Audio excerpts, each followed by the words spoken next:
The plane carrying 95 veterans to Washington, D.C. I flew it on the computer. looks a little different than the jet 81-year-old Dan Vladeck worked on in the Air Force. The airplane that I worked on, there was only one guy.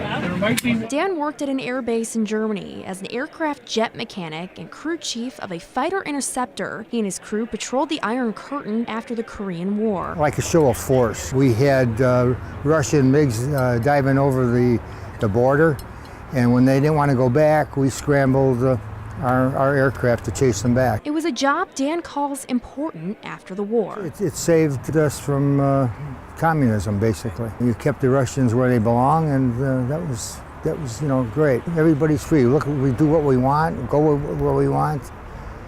Can't beat that. But as important as that job was, Dan was skeptical of coming on the honor flight, saying he didn't feel like he deserved it. You know, you look around and all these guys, they got, they were in the Second War, Vietnam and Korea, and I was in between. I was, after the Korean War, and I feel a little guilty. Dan's not alone in that feeling. Many vets just think they're lucky to have survived their wars. But when the vets stepped off that plane, in a big sea of yellow, those guilty feelings turned into something else. You know, when we got off that plane, I was overwhelmed, really. I couldn't get over it. Everybody, clapping and wanting to shake your hand, give you a hug.